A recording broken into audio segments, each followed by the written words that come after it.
Selamat datang di Perpus Audio, Harry Potter dan Piala Api, penerbit PT Gramedia Pustaka Utama. Bab 17, Keempat Juara.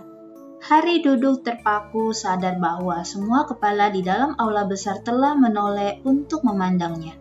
Dia kaget sekali, tubuhnya serasa mati rasa. Pastilah dia mimpi. Dia salah dengar. Tak ada aplaus, dengung keras. Seperti kawanan lebah yang marah, mulai memenuhi aula. Beberapa anak berdiri agar bisa melihat Harry lebih jelas. Sementara Harry duduk membeku di kursinya. Di meja guru, Profesor McGonagall bangkit dari kursinya dan bergegas melewati Ludo Bagman dan Profesor Karkaroff. Berbisik serius kepada Profesor Dumbledore, yang menelengkan kepala ke arahnya, sedikit mengernyit. Harry menoleh kepada Ron dan Hermione. Di belakang mereka, dia melihat semua anak di meja panjang Gryffindor melongok memandangnya. "Aku tidak memasukkan namaku," kata Harry bingung. "Kalian tahu itu." Keduanya cuma memandangnya dengan sama bingungnya. Di meja guru, Profesor Dumbledore sudah duduk tegak lagi, mengangguk kepada Profesor McGonagall. "Harry Potter!" Dia memanggil lagi. "Harry, silahkan maju ke sini." "Sana," bisik Hermione sambil agak mendorong Harry. Harry bangkit, menginjak tepi jubahnya, dan sedikit terhuyung. Dia melewati lorong di antara meja Gryffindor dan Hufflepuff. Rasanya lorong itu panjang sekali. Dia tak sampai-sampai ke meja guru, dan dia bisa merasakan beratus pasang mata memandangnya. Seperti lampu-lampu sorot, bunyi dengung semakin lama semakin keras. Setelah rasanya 1 jam, dia tiba di depan Dumbledore, merasakan tatapan semua guru kepadanya. "Nah, lewat pintu itu, Harry," kata Dumbledore. Dia tidak tersenyum. Harry bergerak melewati meja guru. Hagrid duduk di paling ujung. Dia tidak mengedip kepada Harry, ataupun melambai, atau memberikan salah satu sapaannya yang biasa. Dia tampak sangat keheranan dan cuma melongok menatapnya seperti yang lain ketika Harry lewat. Harry melewati pintu dan ternyata masuk ke dalam ruangan yang lebih kecil, yang di sepanjang dindingnya berderet lukisan para penyihir pria dan wanita. Api berkobar di depan perapian di seberang ruangan. Wajah-wajah dalam lukisan menoleh memandangnya ketika dia masuk. Dia melihat penyihir wanita yang sudah kisut melesat meninggalkan figurannya dan masuk ke figura di sebelahnya, yang menampilkan penyihir pria berkumis beruang laut. Si nenek sihir kisut berbisik-bisik di telinganya. Viktor Krum, Cedric Diggory, dan Fleur de Calor bergerombol di depan perapian. Mereka tampak sangat mengesankan, membentuk siluet di latar belakangi kobaran api. Krum yang agak bungkuk dan bertampang serius sedang bersandar pada rak perapian, agak terpisah dari kedua temannya. Cedric berdiri dengan tangan di belakang punggung, memandang api. Fleur de Calor berpaling ketika Harry masuk dan menghabiskan rambut panjangnya yang keperakan. "Ada apa?" tanyanya. "Apa mereka ingin kami kembali ke aula?" Fleur mengira dia datang untuk menyampaikan pesan. Harry tak tahu bagaimana menjelaskan apa yang baru saja terjadi. Dia cuma berdiri saja memandang ketiga juara itu. Baru disadarinya betapa jangkungnya mereka bertiga. Terdengar langkah-langkah kaki di belakangnya, dan Ludo Bagman masuk. Dia memegang lengan Harry dan membawanya maju. "Luar biasa," gumamnya, seraya meramas lengan Harry. "Sungguh luar biasa, saudara-saudara," katanya kepada ketiga orang di depan perapian. "Izinkan aku memperkenalkan meskipun kedengarannya tak masuk akal. Juara Triwizard yang keempat." Viktor Krum berdiri tegak, wajahnya yang masam berubah gelap ketika dia mengawasi Harry. Cedric tampak tercengang, dia memandang Bagman. Lalu Harry kembali ke Bagman lagi, seakan yakin dia pasti salah dengar. Tetapi Fleur de Calor menghabiskan rambutnya, tersenyum dan berkata, "Oh, lucu sekali leluconnya, Master Bagman." "Lelucon?" Bagman mengulangi, kebingungan. "Bukan, Bukan, sama sekali bukan lelucon. Nama Harry baru saja muncul dari dalam piala api. Alis tebal kram bergerak-gerak sedikit. Cedric masih tampak keheranan. Flay mengenyit. Tapi pasti ada kekeliruan, kata Flay kepada Bachman dengan nada melecehkan. Dia tak bisa ikut bertanding, dia masih terlalu kecil. Ya, memang mengherankan, kata Bachman, menggosok-gosok dagunya yang licin dan menunduk tersenyum kepada Harry. Tetapi seperti yang kalian ketahui, pembatasan umur diterapkan tahun ini hanya sebagai tindakan pengamanan ekstra. Dan karena namanya keluar dari dalam piala, maksudku, kurasa tak bisa mengundurkan diri lagi pada tahap ini. Sudah tercantum dalam peraturan, kalian wajib. Harry harus berusaha sebaik dia. Pintu di belakang mereka terbuka lagi, dan serombongan besar orang masuk. Profesor Dumbledore diikuti Tuan Crouch, Profesor Karkaroff, Madam Maxim, Profesor McGonagall, dan Profesor Snape. Harry mendengar dengung ratusan anak di balik dinding. Sebelum Profesor McGonagall menutup pintu, Madam Maxim, Flay langsung berseru. Mendekati kepala sekolahnya, mereka mengatakan anak kecil ini akan ikut bertanding. Di bawah perasaan kebas karena ketidakpercayaannya, Harry merasakan riak kemarahan. Anak kecil? Madam Maxim berdiri tegak, puncak kepalanya, menyapu kandil yang penuh berisi lilin, dan dadanya yang besar menutup jubah satin seakan menggelembung. Apa artinya ini, Dumbledore? Kata Madam Maxim angkuh. Aku juga ingin tahu, Dumbledore, Profesor Karkaroff menimpali. Senyumnya tajam dan mata birunya seperti serpihan es. 2 juara Hogwarts. Aku tak ingat ada yang memberitahu bahwa sekolah tuan rumah boleh mengajukan 2 juara. Apa aku kurang teliti membaca peraturannya? Dia tertawa pendek dan kasar.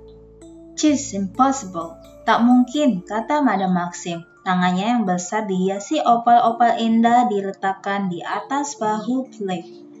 Hogwarts tak boleh punya 2 juara, itu sangat tidak adil. Kami kira lingkaran batas usiamu tak akan bisa dilewati peminat di bawah umur Dumbledore, kata Karkaroff. Senyum sinisnya masih terpampang, tapi matanya lebih dingin daripada sebelumnya. Kalau tahu bisa, tentu saja kami akan membawa lebih banyak calon dari sekolah kami. Bukan salah siapa-siapa, melainkan salah Potter sendiri, Karkaroff, kata Snape pelan. Mata hitamnya menyala penuh kebencian. Jangan terus-menerus mempersalahkan Dumbledore.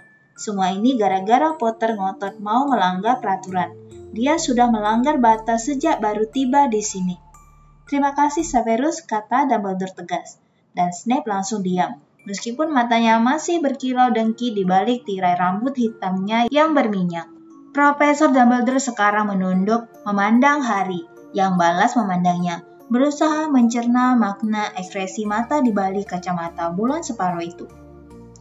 Apakah kau memasukkan namamu ke dalam piala api, Harry? Dia bertanya tenang. Tidak, jawab Harry. Dia sadar betul semua orang mengawasinya. Snape mendengus pelan tak percaya dalam keremangan.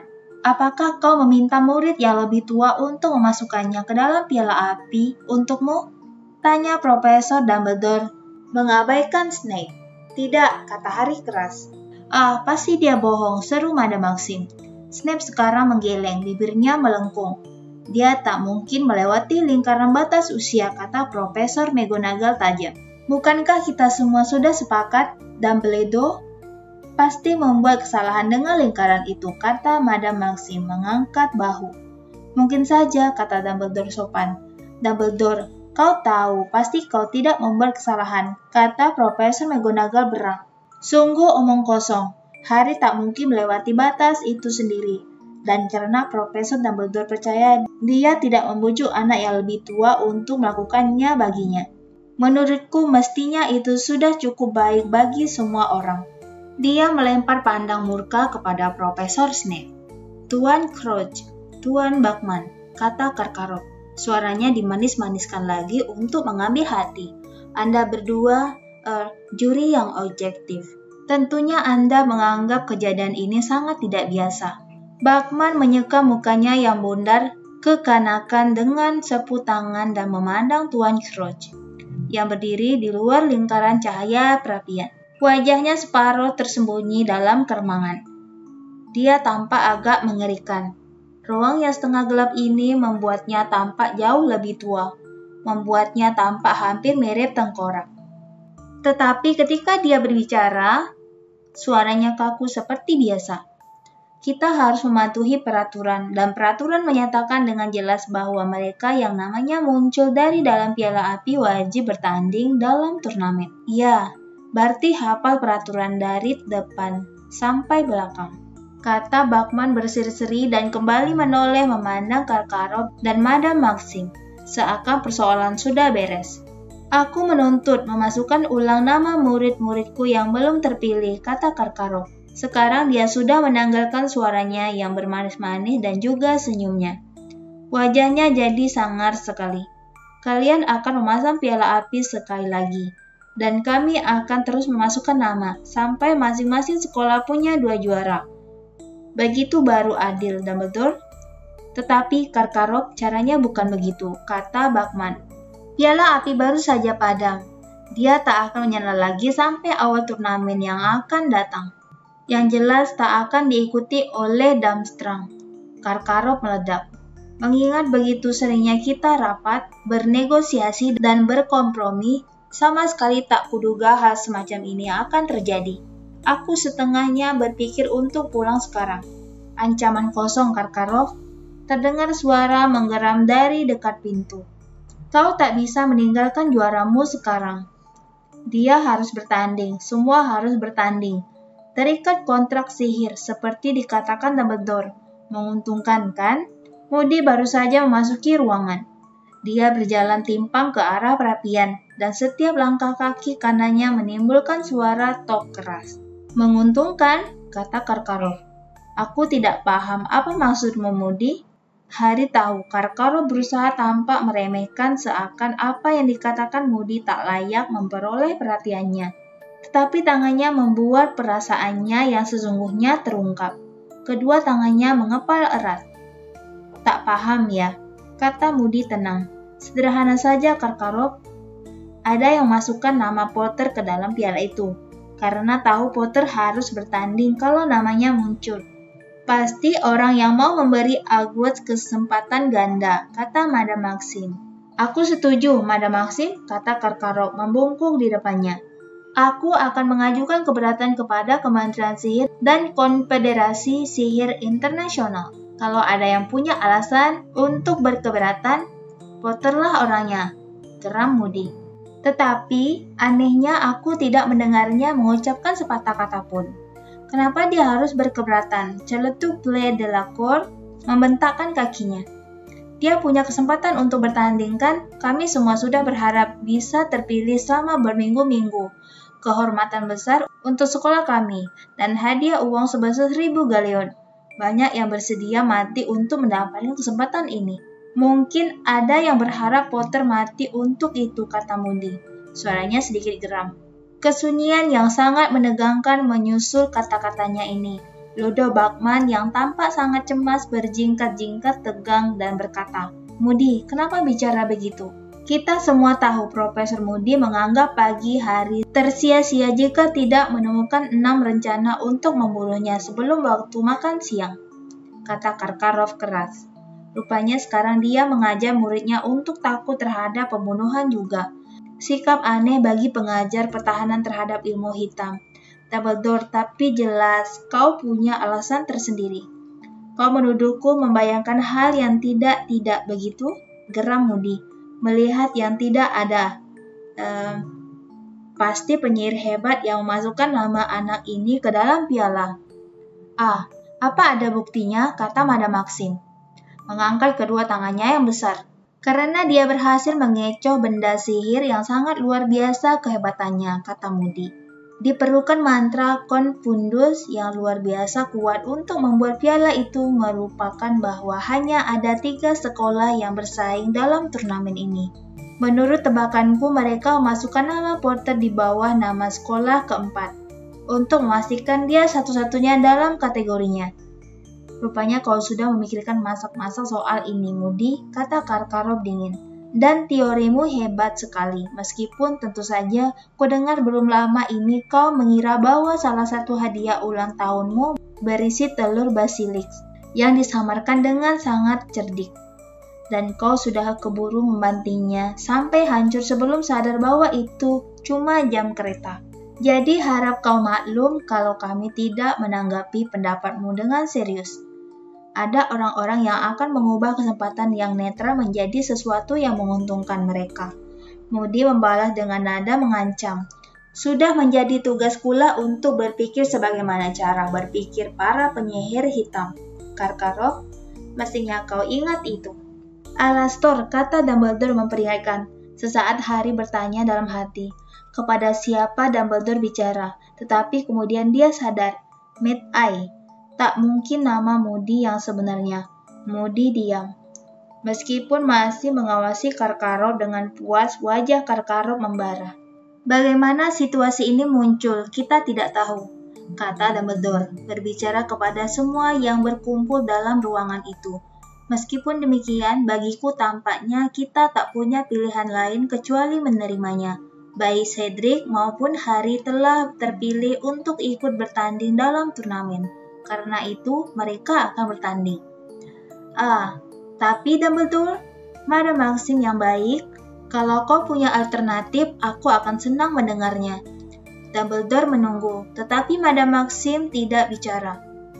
Dia cuma membelalak, dan dia bukan satu-satunya. Snape tampak berang. Karkaroff pucat saking marahnya, tetapi Bachman kelihatan bergairah. Nah, kalau begitu kita mulai, katanya. Menggosok-gosokkan tangan dan memandang berkeliling ruangan. Kita harus menyampaikan instruksi kepada para juara, kan? Berarti kau yang melakukan tugas terhormat ini. Tuan Crouch tampak seakan baru sadar dari keasikan melamun. Ya, katanya, instruksi. Ya, tugas pertama. Dia bergerak maju ke dalam cahaya perapian dari dekat. Harry membatin. Dia seperti orang sakit. Ada lingkaran hitam di bawah matanya. Dan kulitnya yang keriput kesannya seperti kertas kering. Padahal waktu Piala Dunia Quidditch tidak begitu. Tugas pertama dirancang untuk mengetes keberanian kalian. Dia memberitahu Harry, Cedric, Clay, dan Victor.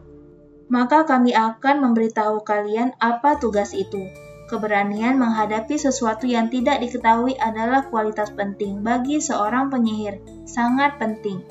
Tugas pertama akan berlangsung pada tanggal 24 November, di depan semua murid dan dewan juri. Para juara tidak diizinkan meminta atau menerima bantuan dalam bentuk apa saja dari guru mereka untuk menyelesaikan tugas dalam turnamen ini. Para juara akan menghadapi tantangan pertama ini hanya dengan bersenjata tongkat sihir mereka. Mereka akan menerima informasi tentang tugas kedua setelah tugas pertama selesai. Mengingat turnamen ini sangat berat dan menyita waktu, para juara dibebaskan dari mengikuti ujian akhir tahun ajaran. Tuan Crouch menoleh memandang Dumbledore. Kurasa sudah cukup kan, Albus? Kurasa begitu, kata Dumbledore. Yang memandang Tuan Crouch dengan agak prihatin. Betul, kau tidak mau menginap di Hogwarts malam ini, Bertie? Tidak, Dumbledore, aku harus kembali ke kementerian, kata Tuan Crouch. Saat ini kami sedang sangat sibuk, sedang dalam kesulitan. Aku meninggalkan si Weatherby yang masih muda itu untuk bertanggung jawab. Sangat antusias. Agak kelewat antusias sebenarnya. Kau mau minum dulu sebelum pulang? Paling tidak, tanya Dumbledore. Ayolah Bertie, aku menginap, kata Bachman ceria. Sedang ada peristiwa besar di Hogwarts sekarang. Kan jauh lebih seru daripada di kantor. Kurasa tidak, Ludo, kata Crouch. Agak tak sabar seperti semula. Profesor Karkaroff, Madam Maxim, minuman keras sebelum tidur, Dumbledore menawari. Tetapi Madam Maxim sudah merangkul bahu Clay dan membawanya cepat-cepat meninggalkan ruangan. Harry bisa mendengar keduanya bicara cepat sekali dalam bahasa Prancis sementara mereka memasuki aula besar. Karkaroff memberi isyarat pada Kram, dan mereka juga pergi. Tetapi dalam diam. Harry, Cedric, kusarankan kalian berdua kembali ke asrama masing-masing, kata Dumbledore. Tersenyum kepada mereka. Aku yakin Gryffindor dan Hufflepuff menunggu untuk merayakan ini bersama kalian. Dan sayang kalau menghilangkan kesempatan bagus bagi mereka untuk bersenang-senang dan membuat keramaian. Harry mengering Cedric yang mengangguk, dan mereka pergi bersama-sama. Aula bersesudah kosong sekarang, cahaya-cahaya lilin menyala pendek, membuat senyum bergigi di labu-labu kuning yang berbentuk kepala tampak berkelap-kelip mengerikan. Jadi, kata Cedric tersenyum samar, kita bertanding lagi. Rupanya begitu, kata Harry. Dia tak tahu harus berkata apa lagi. Isi kepalanya rasanya sangat kacau balau, seakan otaknya baru saja diporak-porandakan. Jadi, beritahu aku, kata Cedric ketika mereka tiba di aula depan, yang sekarang tinggal diterangi obor-obor setelah piala api tak ada lagi. Bagaimana caranya kau memasukkan namamu? Aku tidak memasukkan namaku, kata Harry, menengadah menatapnya. Sungguh, aku tidak bohong. Oke, kata Cedric. Harry bisa melihat Cedric tidak percaya. Nah, sampai ketemu lagi kalau begitu. Cedric tidak menaiki tangga puala, melainkan menuju pintu di sebelah kanannya. Harry berdiri mendengarkan dia menuruni tangga di balik pintu itu. Kemudian perlahan-lahan dia sendiri mulai menaiki tangga pualam. Apakah ada yang percaya padanya selain Ron dan Hermione? Atau apakah mereka semua mengira dia mendaftarkan diri dalam turnamen ini? Tapi masa sih ada yang menuduh begitu? Sementara yang harus dihadapinya adalah para pesaing yang sudah mendapat pendidikan 3 tahun lebih lama daripada dirinya. Sementara dia sekarang menghadapi tugas-tugas yang tak hanya kedengaran luar biasa berbahaya, tetapi juga harus dilaksanakan di depan ratusan orang. Ya, memang dia pernah memikirkannya, dia pernah membayangkannya, tetapi itu cuma iseng saja. Sebetulnya, cuma lamunan kosong. Dia tak pernah secara serius mempertimbangkan untuk benar-benar ikut. Tapi ada orang lain yang mempertimbangkannya. Ada orang lain yang menginginkan dia ikut turnamen dan memastikan dia mendaftarkan. Kenapa? Untuk menyenangkannya? Menurut Harry tidak. Untuk melihatnya bertindak konyol. Nah, keinginan mereka akan terkabul, tapi menginginkan dia terbunuh. Apakah Moody cuma paranoid seperti biasanya? Tak mungkinkah orang itu memasukkan nama Harry ke dalam piala hanya sekadar main-main saja? Apakah benar ada orang yang ingin dia mati? Harry bisa langsung menjawab pertanyaan itu. Ya, ada yang menginginkan dia mati, bahkan sejak dia berusia 1 tahun, Lord Voldemort. Tapi bagaimana Lord Voldemort bisa memastikan nama Harry dimasukkan ke dalam piala api? Voldemort kabarnya berada di tempat yang jauh, di negara yang jauh sekali. Bersembunyi sendirian, lemah dan tak berdaya. Tetapi di dalam mimpinya waktu itu, tepat sebelum dia terbangun dengan bekas lukanya sakit sekali, Voldemort tidak sendirian. Dia bicara kepada Wormtail, merencanakan pembunuhan Harry. Harry kaget sendiri ketika ternyata dia sudah tiba di depan lukisan si Nyonya Gemuk. Dia nyaris tak memperhatikan kemana kakinya membawanya. Juga mengagetkan bahwa ternyata si Nyonya Gemuk tidak sendirian di dalam figurannya. Penyihir tua keriput yang melesat ke lukisan tetangganya ketika Harry bergabung dengan para juara lainnya. Sekarang duduk puas di sebelah si Nyonya Gemuk. Dia pasti telah berlari-lari melewati semua lukisan yang berjajar di sepanjang 7 tangga untuk bisa tiba di sini sebelum Harry. Dia dan si Nyonya Gemuk memandang Harry dengan sangat tertarik. Wah, wah, wah, kata si Nyonya Gemuk. Violet baru saja menceritakan segalanya. Siapa rupanya yang baru terpilih sebagai juara sekolah? Balderdas, kata Harry lesu. Jelas bukan, kata si nenek sihir keriput sebal. Bukan. Itu kata kuncinya, kata si Nyonya Gemuk menenangkannya. Dan dia mengayun ke muka pada engselnya supaya Harry bisa masuk ke ruang rekreasi. Ledakan kebisingan yang menyambut telinga Harry ketika lukisan membuka nyaris membuat Harry terjengkang. Tahu-tahu dia sudah ditarik ke dalam ruangan oleh sekitar selusin pasang tangan dan menghadapi seluruh penghuni asrama Gryffindor yang semuanya berteriak-teriak, bertepuk dan bersuit-suit. Pastinya kau beritahu kami kau ikutan. Raung Fred, yang tampak setengah kesal, setengah kagum sekali. Bagaimana kau bisa berhasil tanpa berjenggot? Brilian, teriak George. Bukan aku yang mendaftar, kata Harry. Aku tak tahu bagaimana. tapi Angelina sudah keburu menyerbunya. Oh, kalau bukan aku, paling tidak kan anak Gryffindor, kau akan bisa membalas Diggory untuk kekalahan dalam pertandingan Quidditch yang terakhir itu. Harry, jerit Katie Bell. Cheshire Gryffindor yang lain. Banyak makanan, Harry, ayo makan. Aku tidak lapar, aku sudah kenyang makan di pesta tadi. Tapi tak seorang pun mau menerima bahwa dia tidak lapar. Tak seorang pun mau mendengar bahwa dia tidak memasukkan nama ke dalam piala. Tak seorang pun yang menyadari bahwa dia sama sekali tidak ingin merayakan peristiwa itu. Lee Jordan telah mengambil panji-panji Gryffindor entah dari mana, dan dia memaksa menyelubungkannya pada Harry seperti jubah. Harry tak bisa menghindar. Setiap kali dia berusaha menyelinap ke tangga yang menuju kamar, anak-anak yang mengerumuninya merapat, memaksanya minum segelas butterbeer lagi, menjejelkan keripik atau kacang ke dalam tangannya. Semua ingin tahu bagaimana dia bisa berhasil melakukannya. Bagaimana dia bisa mengecoh lingkaran batas usia Dumbledore dan berhasil memasukkan namanya ke dalam piala. Aku tidak memasukkan nama, katanya berulang-ulang. Aku tak tahu bagaimana itu bisa terjadi, tapi teman-temannya mengabaikan bantahannya itu. Sehingga percuma saja dia menjawab, aku lelah. Akhirnya dia berteriak. Setelah lewat hampir setengah jam, sungguh, George, aku mau tidur lebih dari segalanya. Dia ingin menemui Ron dan Hermione untuk menemukan sedikit akal sehat, tetapi keduanya tak ada di ruang rekreasi.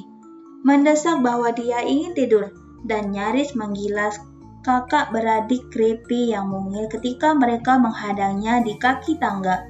Harry berhasil melepaskan diri dari mereka semua dan naik ke kamarnya secepat mungkin. Betapa leganya dia, Ron sedang berbaring di tempat tidurnya di kamar yang kosong itu, masih berpakaian lengkap. Ron mendongak ketika Harry membanting pintu di belakangnya. Kemana saja kau, kata Harry. Oh, halo, kata Ron. Ron tersenyum, tetapi senyumnya sangat ganjil dan terpaksa.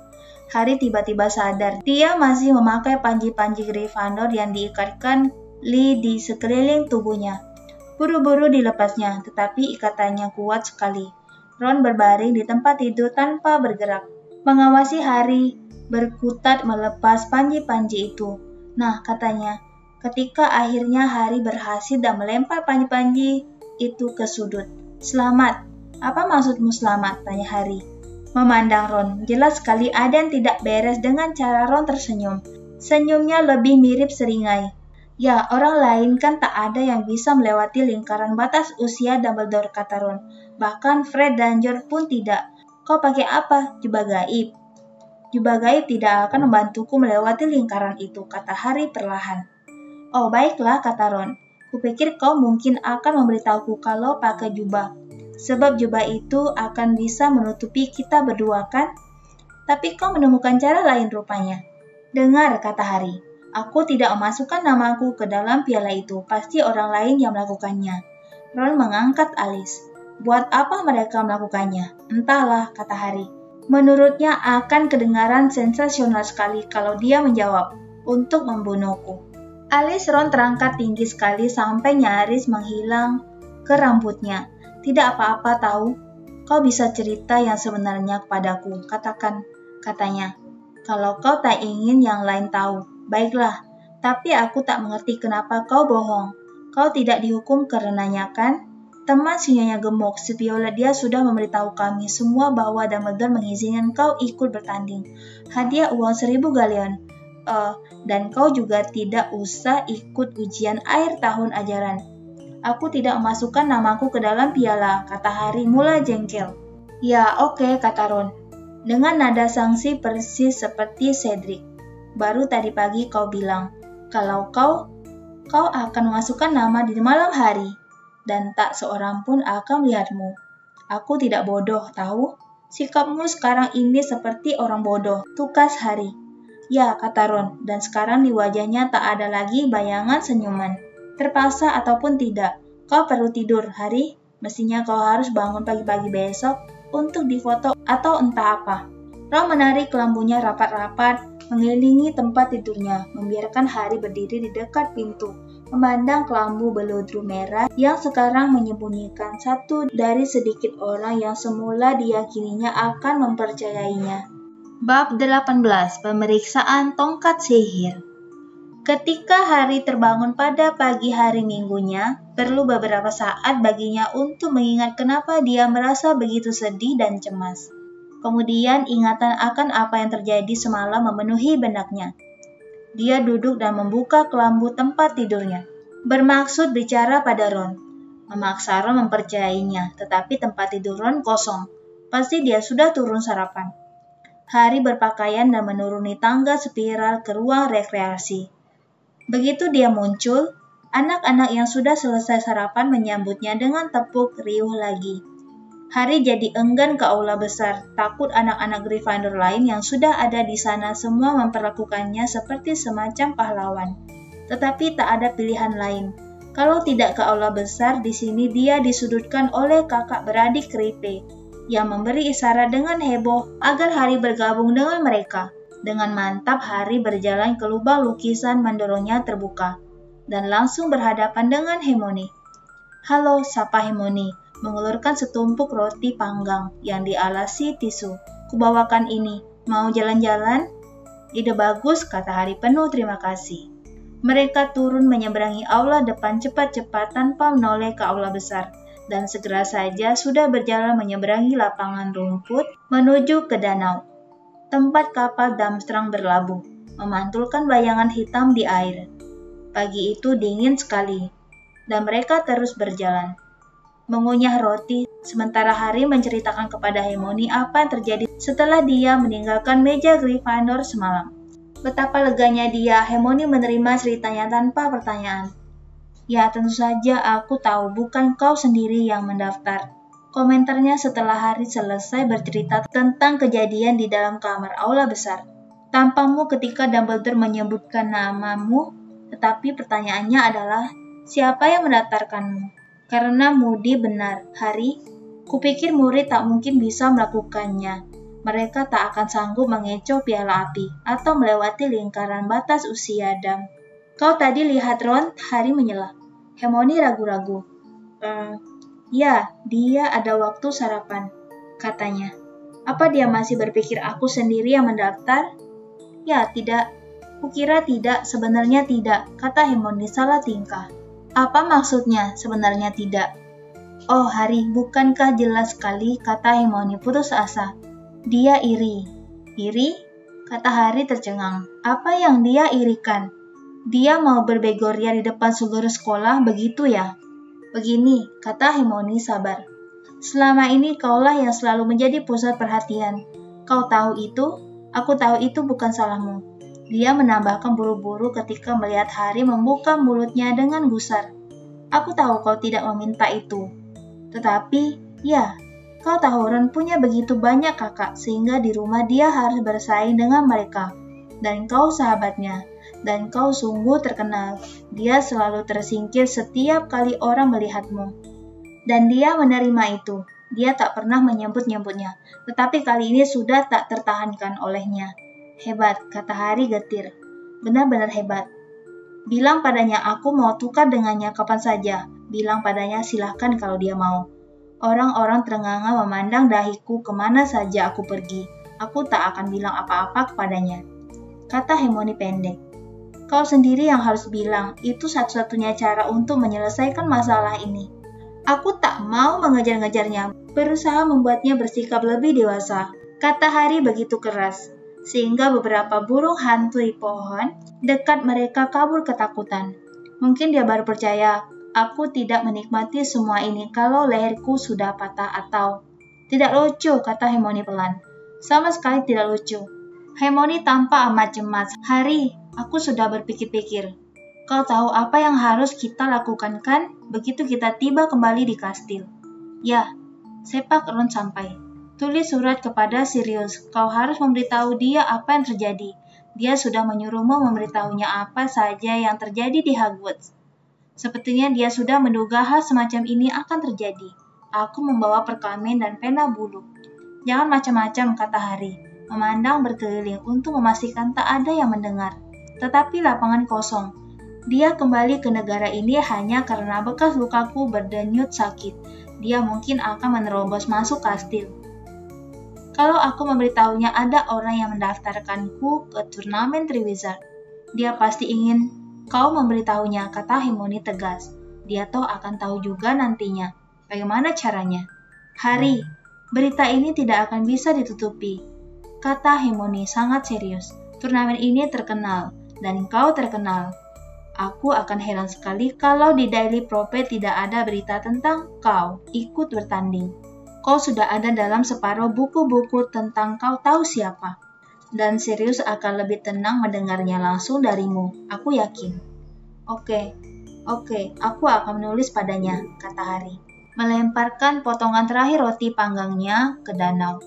Mereka memandang potongan roti itu mengapung sekejap, sebelum sungut besar muncul dari dalam air dan menyambarnya ke bawah permukaan air. Kemudian mereka berdua kembali ke kastil. Burung hantu siapa yang kau gunakan? Tanya Harry, sementara mereka menaiki tangga. Dia sudah berpesan agar aku tidak menggunakan Hedwig lagi. Tanya Ron, kalau kau boleh meminjam, aku tidak akan tanya apa-apa pada Ron, kata Harry tegas. Ya, kalau begitu pinjamlah satu burung hantu sekolah. Semua anak bisa menggunakan mereka, kata Hermione.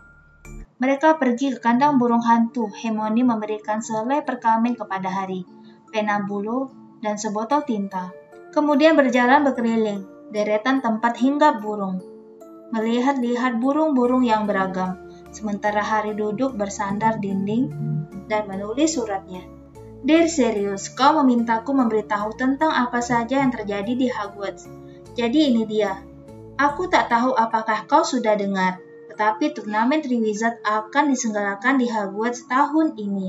Dan hari Sabtu malam, aku terpilih sebagai juara keempat. Aku tak tahu siapa yang memasukkan namaku ke dalam piala api, karena jelas bukan aku. Juara Hogwarts yang satunya adalah Cedric Diggory, anak Hufflepuff. Harry berhenti berpikir. Dia ingin sekali menceritakan tentang beban kecemasan yang bersarang di dadanya sejak semalam. Tetapi tak tahu bagaimana harus menuangkannya dalam kata-kata. Maka dia mencelupkan kembali pena bulunya ke dalam botol tinta dan hanya menulis. Semoga kau baik-baik saja. Juga Buckbeak, Harry. Selesai, katanya kepada Hermione. Bangkit dan menepiskan jerami dari jubahnya. Hedwig terbang turun hingga di bahunya dan menjulurkan kakinya.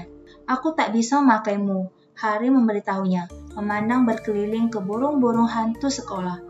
Aku harus memakai salah satu dari mereka. Hedwig beruhu keras sekali dan melesat dengan sangat mendadak sehingga cakarnya melukai bahu Harry. Dia memunggungi Harry terus sementara Harry mengikatkan suratnya ke kaki burung hantu serak besar.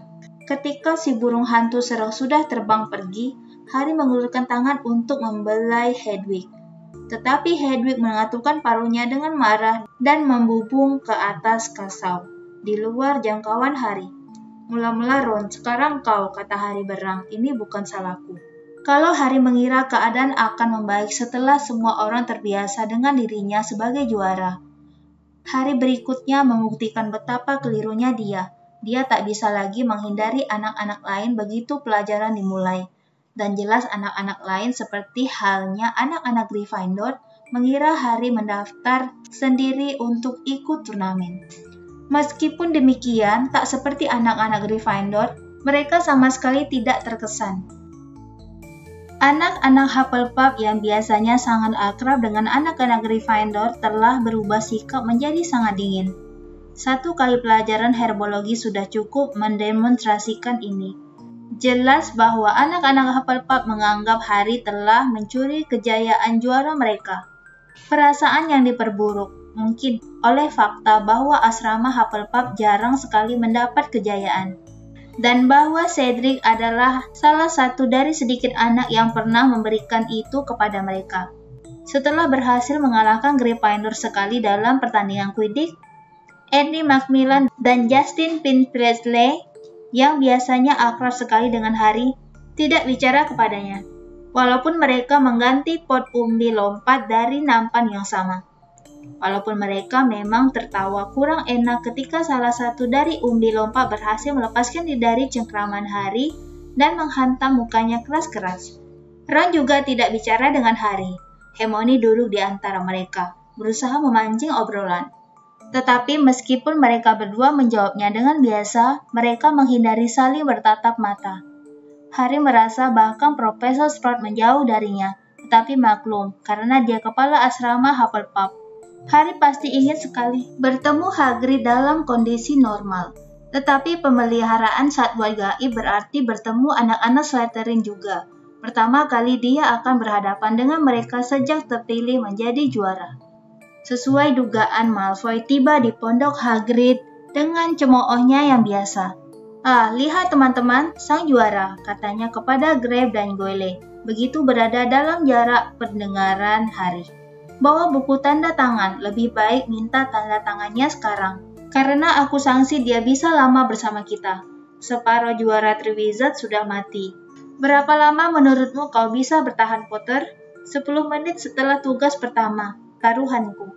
Crabbe dan Goyle terbahak melecehkan, tetapi Malfoy terpaksa berhenti di situ. Karena Hagrid muncul dari belakang pondoknya, membawa setumpuk peti yang bergoyang. Masing-masing berisi skru ujung meletup. Anak-anak kaget dan ngeri ketika Hagrid menjelaskan bahwa alasan para skru itu saling bunuh adalah karena kelebihan energi yang tak bisa disalurkan. Dan solusinya adalah masing-masing anak mengikatkan tali ke satu skru dan membawanya jalan-jalan sebentar. Satu-satunya kebaikan tugas ini adalah membuat perhatian Malfoy sama sekali teralih. Membawa makhluk ini jalan-jalan. Dia mengulang dengan jijik, memandang ke dalam salah satu peti. Dan di mana persisnya kita ingatkan tali itu? Di sekeliling sengat, di ujung meletupnya, atau di bagian pengisapnya. Di tengah-tengah, kata Hagrid, seraya memperagakannya. Kalian perlu pakai sarung tangan, kulit naga kalian. Hanya untuk berjaga-jaga. Harry, sini, bantu aku dengan yang besar ini. Tujuan Hagrid sebenarnya adalah untuk mengajak Harry bicara. Jauh dari teman-temannya. Dia menunggu sampai semua anak lain sudah berangkat membawa skru mereka. Kemudian dia menoleh kepada Harry dan berkata, "Sangat serius, jadi kau akan ikut bertanding, Harry, dalam turnamen juara sekolah." Salah satu juara, Harry mengoreksinya. Mata kumbang hitam Hagrid tampak sangat cemas di bawah alisnya yang liar. "Tak bisa tebak siapa kira-kira yang memasukkan namamu, Harry? Kau percaya bukan aku yang memasukkannya? Kalau begitu," kata Harry menyembunyikan dengan susah payah luapan rasa terima kasih yang melandainya mendengar kata-kata Hagrid. "Tentu saja," gerutu Hagrid. "Kau bilang bukan kau, dan aku percaya padamu, dan Dumbledore juga percaya padamu. Sayang sekali aku tak tahu siapa yang melakukannya," kata Harry getir. Mereka berdua memandang hamparan padang rumput.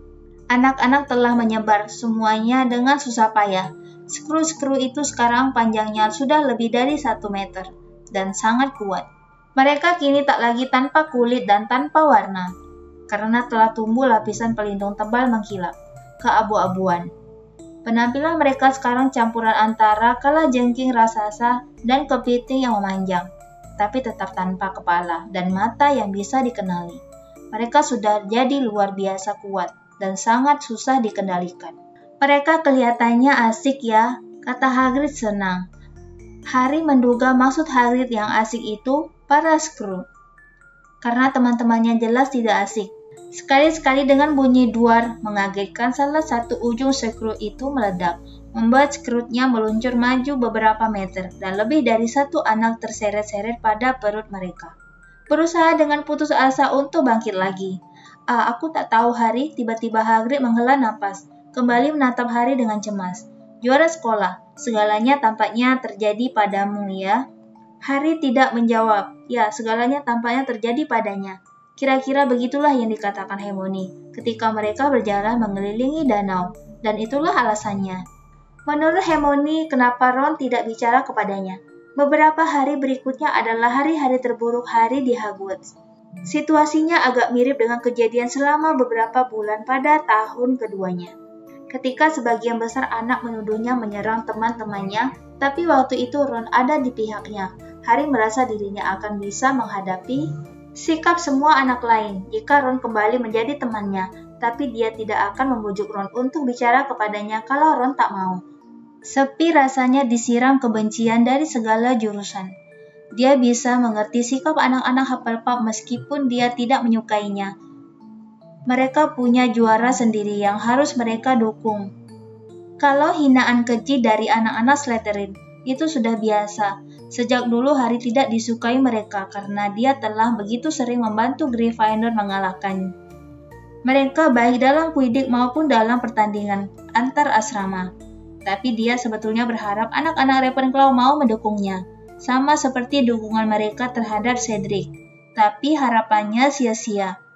Sebagian besar anak Ravenclaw rupanya mengira dia ingin sekali menambah ketenarannya dengan mengecoh piala api agar menerima namanya. Belum lagi kenyataan bahwa Cedric jauh lebih cocok tampil sebagai juara dibanding dirinya.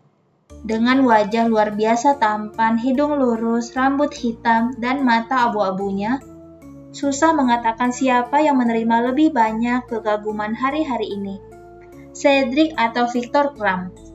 Harry malah melihat gadis-gadis kelas 6 yang dulu ingin sekali mendapatkan tanda tangan Krum, sekarang memohon Cedric menandatangani tas sekolah mereka pada suatu jam makan siang. Sementara itu, tak ada jawaban dari Sirius. Hedwig menolak mendekatinya. Profesor Trelawney meramalkan kematiannya dengan kepastian lebih daripada biasanya. Dan prestasinya dalam pelajaran mantra panggil begitu buruk, sehingga dia mendapat PR tambahan satu-satunya yang mendapat PR tambahan selain Neville.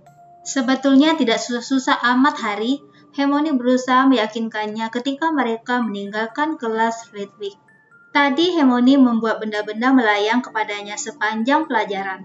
Seakan dia sejenis magnet aneh bagi penghapus papan tulis, tempat sampah, dan lunaskop.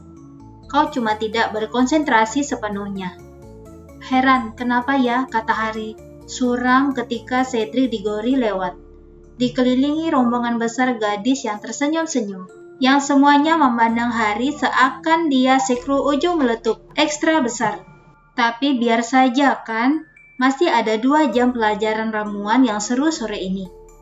Dari dulu 2 jam pelajaran ramuan selalu jadi pengalaman mengerikan. Tetapi hari-hari ini sudah sama saja dengan siksaan. Terkunjung dalam ruang bawah tanah selama 1,5 jam bersama Snape dan anak-anak Slytherin, yang semuanya tampaknya bertekad untuk menghukum Harry seberat mungkin, karena berani menjadi juara sekolah. Adalah hal paling tidak menyenangkan yang bisa dibayangkan Harry. Dia sudah mengalami melewatkan sepanjang hari Jumat, dengan Hermione yang duduk di sebelahnya dan melagukan, "Jangan acuhkan mereka, jangan acuhkan mereka, jangan acuhkan mereka." Dan dia tak punya alasan kenapa hari ini harus lebih baik. Saat dia dan Hermione tiba di kelas Snape di ruang bawah tanah setelah makan siang, anak-anak Slytherin sudah menunggu di depan. Semuanya memakai lencana besar di bagian depan jubah mereka. Sesaat Harry mengira mereka memakai lencana Spew. Tetapi kemudian dilihatnya, semua lencana itu bertulisan sama. Dengan huruf-huruf merah yang menyala terang dalam lorong bawah tanah yang berpenerangan redup. "Dukunglah Cedric Diggory, juara asli Hogwarts. Suka Potter," kata Malfoy keras ketika Harry mendekat. Dan bunyinya bukan cuma ini, lihat. Malfoy menekankan lencananya ke dada, dan tulisan di atasnya lenyap, digantikan tulisan hijau menyala. "Potter bau." Anak-anak Slytherin tertawa terbahak-bahak. Semua ikut menekankan lencana mereka, sampai tulisan Potter bau bersinar terang di sekeliling Harry. Harry merasa leher dan mukanya panas.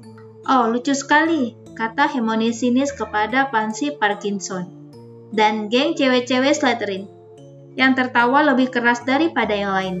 Benar-benar kocak. Ron berdiri bersandar pada dinding bersama Dean dan Seamus. Dia tidak tertawa, tetapi juga dia tidak membela Harry. "Mau satu, Granger?" kata Malfoy, mengulurkan sebuah lencana kepada Hermione. "Aku punya banyak, tapi jangan sampai kau sentuh tanganku. Baru saja kucuci soalnya aku ogah dikotori magel lagi." Sebagian kemarahan yang dipendam Harry selama berhari-hari ini seperti menjebol bendungan dalam dadanya. Dia sudah mencabut tongkat sihirnya tanpa berpikir apa yang dilakukannya. Anak-anak di sekelilingnya serabutan menyingkir menjauh di lorong. "Harry," tegur Hermione memperingatkan. "Ayo terus Potter," kata Malfoy tenang, seraya mencabut tongkatnya sendiri. "Moody tak ada di sini untuk melindungimu. Lakukan, kalau kau berani." Sesaat mereka saling pandang. Kemudian, secara bersamaan keduanya beraksi. "Furnunculus!" teriak Harry. "Dan Saugio!" jerit Malfoy. Kelihatan cahaya meluncur dari ujung tongkat keduanya, bertabrakan di udara dan memantul ke segala jurusan. Cahaya tongkat Harry mengenai wajah Goyle dan cahaya tongkat Malfoy mengenai Hermione. Goyle mengerung dan tangannya memegang hidungnya, yang kini dipenuhi bisul besar-besar mengerikan. Hermione merintih panik, menekap mulutnya. "Hermione!" Ron bergegas maju untuk mengetahui apa yang terjadi pada Hermione. Harry menoleh dan melihat Ron menarik tangan Hermione dari wajahnya. Bukan hal yang menyenangkan. Gigi depan Hermione yang ukurannya sudah lebih besar daripada rata-rata, sekarang membesar dengan kecepatan mengerikan. Makin lama dia makin seperti berang-berang sementara giginya memanjang, melewati bibir bawahnya menuju dagunya. Dengan panik dia merabanya dan memekik ngeri. "Ada apa ini ribut-ribut?" terdengar suara pelan penuh ancaman. Snape sudah datang. Anak-anak Slytherin berebut memberi keterangan. Snape mengacungkan jari panjang kekuningan kepada Malfoy dan berkata, "Jelaskan." "Potter menyerangku, Sir." "Kami saling serang pada saat bersamaan," Harry berteriak. "Dan serangannya mengenai Goyle. Lihat." Snape memeriksa Goyle, yang wajahnya sekarang cocok sekali dimasukkan buku jamur beracun. "Rumah sakit Goyle," kata Snape tenang. "Dan serangan Malfoy kena Hermione," kata Ron. "Lihat." Dia memaksa Hermione memperlihatkan giginya kepada Snape. Hermione berusaha sebisa mungkin menutupinya dengan tangannya. Meskipun sulit, karena kini giginya sudah tumbuh melampaui pangkal lehernya. Pansy Parkinson dan cewek-cewek Slytherin lainnya cekikikan geli, menunjuk-nunjuk Hermione di belakang Snape. Snape memandang Hermione dingin, kemudian berkata, "Tak kulihat bedanya."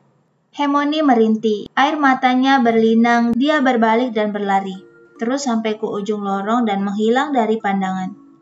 Beruntung, mungkin bahwa Harry dan Ron mulai berteriak kepada Snape pada saat bersamaan. Beruntung suara mereka sangat bergaung di koridor batu itu.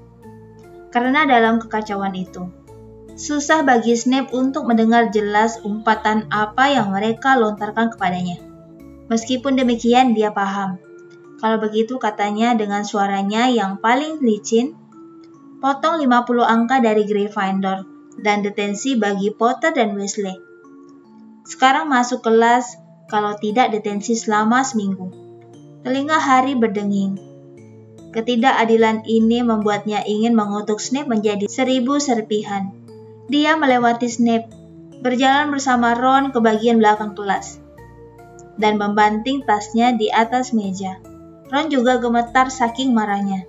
Selama sesaat rasanya segalanya kembali normal di antara mereka berdua. Tapi kemudian Ron berbalik dan duduk bersama Dean dan Seamus, meninggalkan Harry sendirian di mejanya. Di ujung lain kelas, Malfoy membelakangi Snape dan menekan lencananya. Menyeringai, Potter bau sekali lagi menyala, mencorong ke seberang ruangan. Harry memandang Snape sementara pelajaran dimulai, membayangkan hal-hal mengerikan terjadi kepadanya. Kalau saja dia tahu bagaimana melakukan kutukan Cruciatus, dia akan membuat Snape terlentang di atas meja. Seperti laba-laba itu, menggelepar dan menggeliat. "Ramuan penangkal racun," kata Snape, matanya yang hitam dingin berkilau jahat. "Kalian semua mestinya sudah menyiapkan resep kalian. Rebus hati-hati dan nanti kita akan memilih satu anak untuk mencoba ramuan ini." Mata Snape memandang Harry dan Harry tahu apa yang akan terjadi. Snape akan meracuni dia. Harry membayangkan mengangkat kualinya dan maju ke depan kelas, menuangkan isinya ke kepala Snape, dan kemudian kutukan di pintu membuyarkan pikiran Harry. Ternyata Colin Creevy. Dia masuk, tersenyum kepada Harry, dan maju ke depan ke meja Snape. Ya, tanya Snape kasar. Maaf, Sir, saya disuruh membawa Harry Potter ke atas. Snape memandang Colin melewati hidungnya yang bengkok. Senyum Colin memudar dari wajahnya yang bersemangat. Potter masih harus menyelesaikan pelajaran ramuan 1 jam lagi, kata Snape dingin. Dia akan naik kalau pelajaran sudah selesai. Wajah Colin memerah. Sir, Tuan Bagman yang menyuruh, katanya resah. Semua juara harus berkumpul. Saya rasa mereka mau dipoto. Mau rasanya Harry memberikan apa saja miliknya, asal Colin tidak menyebutkan kalimat terakhir itu. Dia setengah mengerling Ron. Tetapi Ron sengaja menatap langit-langit. Baik, tukas Snape. Potter, tinggalkan barang-barangmu di sini. Aku mau kau kembali ke sini nanti untuk mengetes ramuan penangkalmu. Maaf, Sir. Dia harus membawa semua barangnya. Cicit Colin. Semua juara. Baiklah, kata Snape. Potter, ambil tasmu dan menyingkir dari pandanganku. Harry menyampirkan tasnya di bahu, bangkit dan berjalan ke pintu. Ketika melewati meja anak-anak Slytherin, Potter bau, berkelebatan ke arahnya dari segala jurusan. Luar biasa ya, Harry, kata Colin. Begitu Harry menutup pintu kelas. Iya kan, kau jadi juara. Ya, benar-benar luar biasa, kata Harry berat. Ketika mereka menaiki tangga ke aula depan. Untuk apa mereka minta foto Colin? Daily Prophet kurasa. Hebat, kata Harry lesu. Tepat, itu yang kubutuhkan. Lebih banyak publisitas. Semoga sukses, kata Colin ketika mereka tiba di ruang yang dituju. Harry mengetuk pintu dan masuk. Dia berada di ruang yang cukup kecil. Sebagian besar mejanya sudah dirapatkan ke bagian belakang, membentuk tempat lapang di tengah. Tapi 3 meja diletakkan bersambungan di depan papan tulis dan ditutup. Beludru panjang 5 kursi diletakkan di belakang ketiga meja itu, dan Ludo Bagman duduk di salah satunya. Berbicara kepada penyihir wanita yang belum pernah dilihat Harry. Penyihir itu memakai jubah merah delima. Viktor Krum berdiri cemberut seperti biasanya di salah satu sudut dan tidak bicara kepada siapapun. Cedric dan Flo mengobrol. Flo tampak jauh lebih riang daripada yang dilihat Harry selama ini. Dia berkali-kali mengendikkan kepalanya sehingga rambut panjangnya yang keperakan berkilau, tertimpa cahaya. Seorang laki-laki berperut gendut memegangi kamera besar yang sedikit berasap, mengawali Flo dari sudut matanya. Bagman mendadak melihat Harry, buru-buru bangkit dan mendekatinya. Ini dia, juara nomor 4. Masuk, Harry, masuk. Tak ada yang perlu dikhawatirkan. Ini cuma upacara pemeriksaan tongkat sihir. Para juri yang lain sebentar lagi datang. Pemeriksaan tongkat sihir. Harry mengulang cemas. Kami harus memastikan bahwa tongkat kalian berfungsi sepenuhnya. Tidak bermasalah. Begitu karena tongkat itu adalah alat paling penting bagi kalian dalam menyelesaikan tugas-tugas yang akan kalian hadapi, kata Bagman. Ali tongkatnya ada di atas sekarang, bersama Dumbledore. Ketika itu nanti akan ada acara pengambilan foto. Ini Rita Skeeter. Dia menambahkan menunjuk penyihir yang berjubah merah delima. Dia akan menulis artikel pendek tentang turnamen ini untuk Daily Prophet. Mungkin tidak begitu pendek, Ludo, kata Rita Skeeter, menatap Harry. Rambutnya dikeriting dengan ikal kecil-kecil, kaku yang ganjil. Kontras sekali dengan wajahnya yang berahang keras. Dia memakai kacamata berhias permata, jari-jarinya yang gemuk dan memegangi tas kulit buayanya. Berkuku sepanjang 5 cm yang diberi cat kuku merah tua. Boleh aku ngobrol sedikit dengan Harry sebelum kita mulai? Dia bertanya kepada Bagman tetapi tetap masih menatap tajam Harry. Juara paling muda kan? Untuk lebih menyemarakkan artikel. Tentu saja, seru Bagman. Itu kalau Harry tidak keberatan. Kata Harry. Bagus, sambar Rita Skeeter. Dan dalam sedetik saja jari-jarinya yang bercakar merah sudah mencengkeram lengan Harry dengan amat kuatnya. Dia membimbing Harry keluar ruangan lagi dan membuka pintu di dekat situ. Kita tak mau berada di ruangan yang bising itu, katanya. Coba lihat. Ah ya, ini asik dan nyaman. Rupanya itu pintu lemari sapu dan alat-alat pembersih. Hari terbelalak menatapnya. Ayo nak, nah begitu, bagus, kata Rita Skeeter. Nangkring dengan ceroboh di atas ember terbalik. Mendorong Hari duduk di atas kotak kartun dan menutup pintu. Membuat mereka berada dalam kegelapan.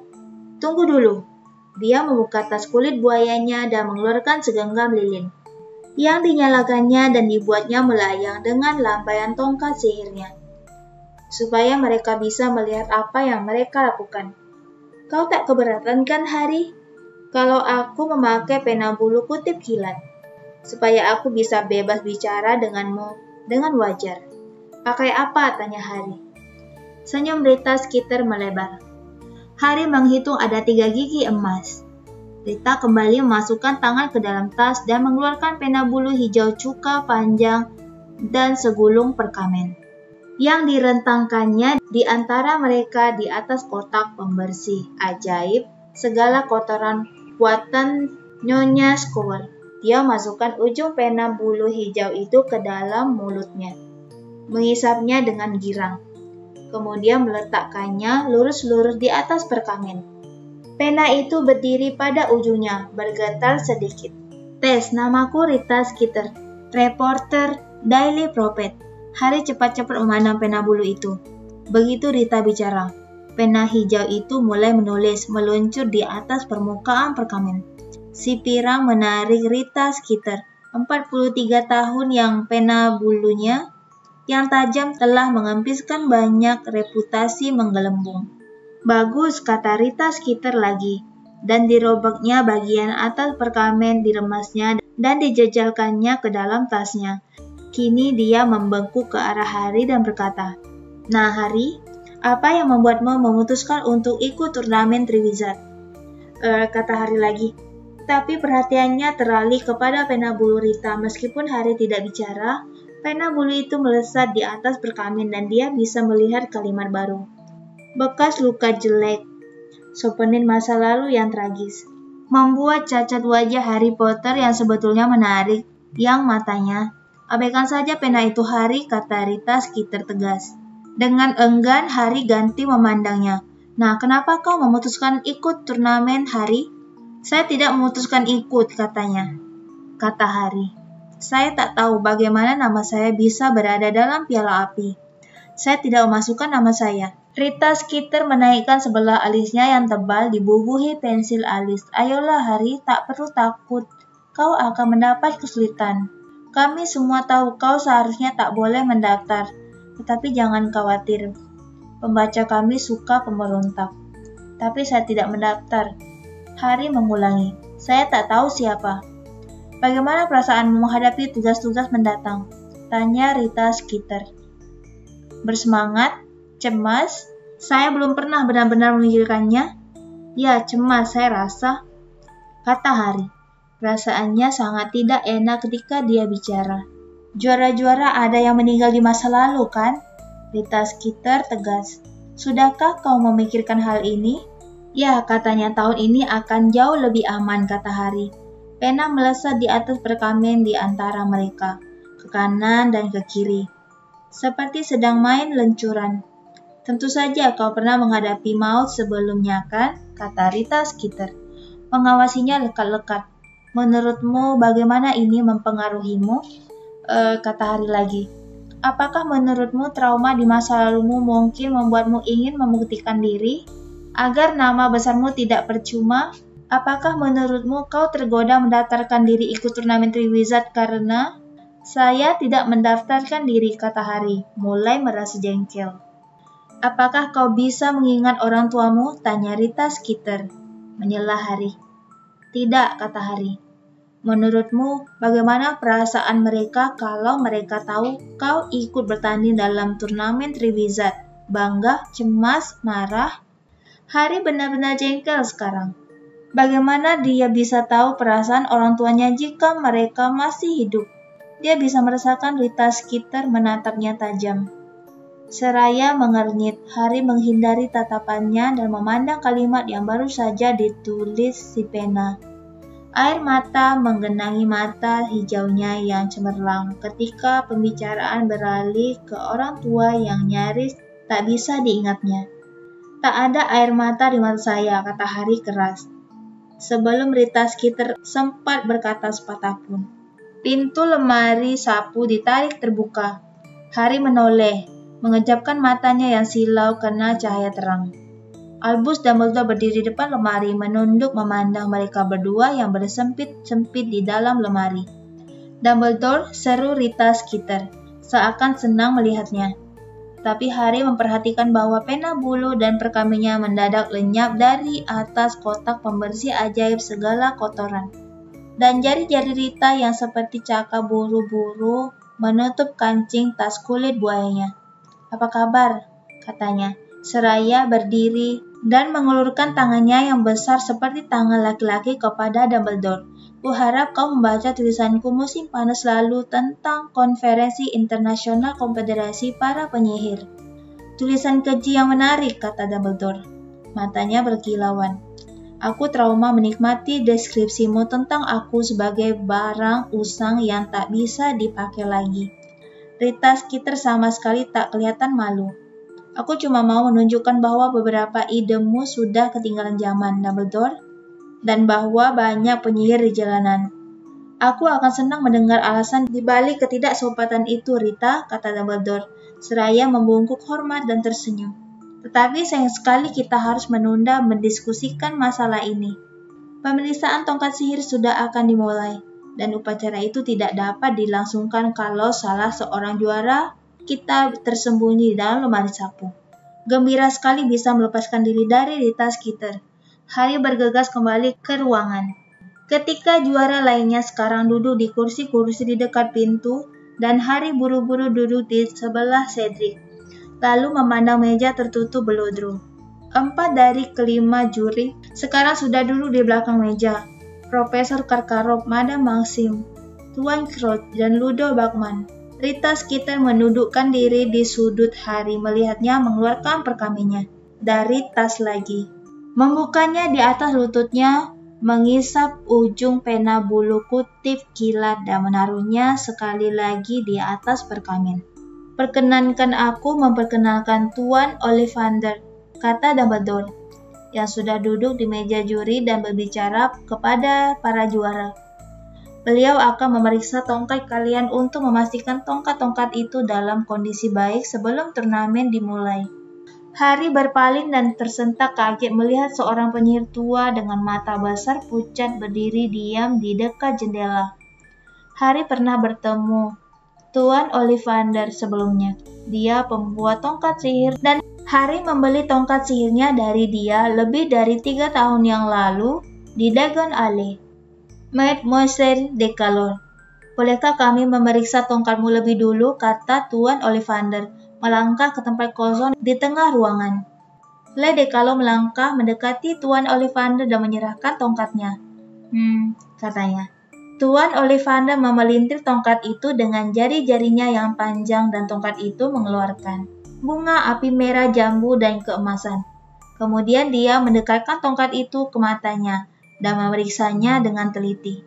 "Ya," katanya pelan, 25 senti, tak bisa ditekuk.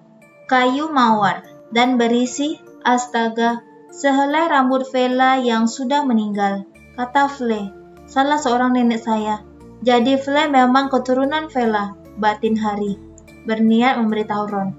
Kemudian dia ingat Ron tidak mau bicara dengannya. "Ya," kata Tuan Ollivander. "Ya, aku sendiri belum pernah menggunakan rambut Vela. Tentu saja. Menurutku itu membuat tongkat agak temperamental. Meskipun demikian, terserah selera masing-masing. Dan kalau ini kau rasa cocok untukmu." Tuan Ollivander mengelus tongkat itu dengan jari-jarinya, jelas mencari-cari goresan atau tonjolan. Kemudian dia bergumam, "Orchides," dan segerumbul bunga anggrek muncul dari ujungnya. Bagus sekali. Tongkat ini berfungsi baik," kata Tuan Ollivander, meraup anggrek dan menyerahkannya kepada Fleur bersama tongkatnya. "Tuan Diggory, kau berikutnya." Fleur kembali ke tempat duduknya, tersenyum kepada Cedric ketika mereka berpapasan. "Ah, yang ini buatanku kan?" kata Tuan Ollivander antusias ketika Cedric menyerahkan tongkatnya. "Ya, aku ingat betul, memakai sehelai rambut tunggal dari ekor unicorn jantan yang istimewa. Panjang rambutnya pasti 17 depa. Unicorn itu nyaris menandukku ketika aku mencabut rambut ekornya. 30,5 senti. Kayu as, lentur. Kondisinya baik. Kau merawatnya secara teratur?" "Menggosoknya semalam," kata Cedric nyengir. Harry memandang tongkatnya sendiri. Dia bisa lihat bekas-bekas jari pada tongkatnya. Dia meraih jubah di atas lututnya dan berusaha membersihkannya secara sembunyi-sembunyi. Fle de Calo memberinya pandangan mencela, dan Harry berhenti. Tuan Ollivander mengirim rangkaian lingkaran asap ke seberang ruangan dari ujung tongkat Cedric, menyatakan dirinya puas, dan kemudian berkata, "Tuan Crumb, silakan." Victor Crumb bangkit dan berjalan agak bungkuk mendekati Tuan Ollivander. Dia mengulurkan tongkatnya dan berdiri cemberut, dengan tangan di dalam saku jubahnya. Kata Tuan Ollivander, ini kreasi Gregorovitch, kalau aku tak keliru. Pembuat tongkat sihir yang hebat, meskipun gayanya bukan seperti yangku. Meskipun demikian, dia mengangkat tongkat itu dan memeriksanya dengan teliti, memutarnya berkali-kali di depan matanya. Ya, tanduk dan pembuluh jantung naga. Dia memandang Crumb yang mengangguk. Agak lebih tebal daripada yang biasa orang lihat, cukup kaku. 25,5 senti. Afish. Tongkat sihir Crumb mengeluarkan bunyi letusan seperti senapan dan beberapa ekor burung kecil yang berkicau ramai muncul dari ujungnya dan keluar lewat jendela yang terbuka, menuju ke alam bebas yang dihangati cahaya matahari. "Bagus," kata Tuan Ollivander, seraya mengembalikan tongkat itu kembali pada Crumb. "Jadi, tinggal Tuan Potter." Harry bangkit dan menghampiri Tuan Ollivander, berpapasan dengan Crumb. Diserahkannya tongkatnya. "Ah ya," kata Tuan Ollivander. Matanya yang pucat mendadak berkilauan. Ya, aku ingat betul." Harry juga ingat. Dia bisa mengingatnya seakan kejadiannya baru kemarin. 4 musim panas yang lalu. Pada hari ulang tahunnya yang ke-11. Dia masuki toko Tuan Ollivander bersama Hagrid untuk membeli tongkat. Tuan Ollivander mengukur tubuhnya, lalu mulai menyerahkan tongkat-tongkat untuk dicoba Harry. Rasanya Harry sudah mengayunkan semua tongkat di toko itu, ketika akhirnya dia menemukan tongkat yang sesuai untuknya. Tongkat ini yang terbuat dari kayu holly, 27,5 senti, dan berisi sehelai bulu ekor poni. Tuan Ollivander tercengang sekali melihat Harry sangat cocok memakai tongkat ini. "Aneh," katanya waktu itu, "aneh." Dan baru setelah Harry menanyakan apanya yang aneh, Tuan Ollivander menjelaskan bahwa bulu poni yang ada dalam tongkat Harry berasal dari burung yang sama yang memberikan bulunya sebagai inti tongkat Voldemort. Harry belum pernah membagikan informasi ini kepada siapapun. Dia sangat menyukai tongkatnya, dan baginya, hubungan tongkat itu dengan tongkat Voldemort adalah suatu di luar kuasa tongkat itu. Sama halnya di luar kuasanya bahwa dia punya hubungan keluarga dan Bibi Petunia. Meskipun demikian, dia sungguh-sungguh berharap bahwa Tuan Ollivander tidak akan memberitahu seluruh ruangan soal itu. Dia punya perasaan aneh bahwa pena bulu kutip kilat Rita Skeeter akan meledak saking senangnya kalau Tuan Ollivander menyatakan hal itu. Tuan Ollivander menghabiskan waktu jauh lebih lama memeriksa tongkat Harry daripada tongkat orang lain. Tetapi akhirnya dia membuat semburan anggun dari tongkat itu dan mengembalikannya kepada Harry, seraya mengatakan bahwa tongkat itu dalam kondisi sempurna. "Terima kasih semuanya," kata Dumbledore, berdiri di belakang meja juri. "Kalian boleh kembali ikut pelajaran lagi sekarang, atau mungkin lebih cepat lagi jika kalian langsung turun untuk makan malam, karena pelajaran TOS sudah hampir berakhir." Merasa bahwa akhirnya sesuatu yang benar akan terjadi hari ini, Harry bangkit untuk pergi, tapi laki-laki dengan kamera hitam melompat dan berdaham. "Foto, Dumbledore, foto!" seru Bagman penuh semangat. "Semua juri bersama para juara. Bagaimana menurutmu, Rita?" Ya, kita lakukan itu dulu," kata Rita Skeeter. yang menatap Harry lagi. Dan kemudian mungkin foto sendiri-sendiri. Pengambilan foto itu memakai waktu lama sekali. Madam Maxim membuat yang lain tampak kecil, tak berarti di mata pun dia berdiri. Tak berarti dimanapun dia berdiri. Dan si fotografer tak bisa berdiri cukup jauh agar Madam Maxim bisa masuk dalam bingkai. Akhirnya Madam Maxim terpaksa duduk, sementara yang lain berdiri di sekelilingnya. Karkaroff tak hentinya memilih jenggot kambingnya untuk membuatnya ekstra keriting. Kram yang Harry kira sudah terbiasa dengan hal semacam ini menyelinap menghindar, setengah tersembunyi di bagian belakang rombongan. Si fotografer tampaknya ingin sekali flow di depan, tapi Rita Skeeter tak hentinya buru-buru maju dan menarik Harry agar lebih mencolok. Kemudian Rita memaksa para juara difoto sendiri-sendiri. Akhirnya mereka semua bebas pergi. Harry turun untuk makan malam. Hermione tak ada. Harry menduga dia masih di rumah sakit. Giginya sedang dibetulkan. Harry duduk sendirian di ujung meja, kemudian kembali ke menara Gryffindor, memikirkan tugas tambahan mantra panggil yang harus dikerjakannya. Di kamar dia berpapasan dengan Ron. "Kau ditunggu burung hantu," kata Ron singkat. Begitu Harry masuk, Ron menunjuk ke bantal Harry. Burung hantu serak milik seorang sedang menunggunya di situ. "Oh, betul," kata Harry.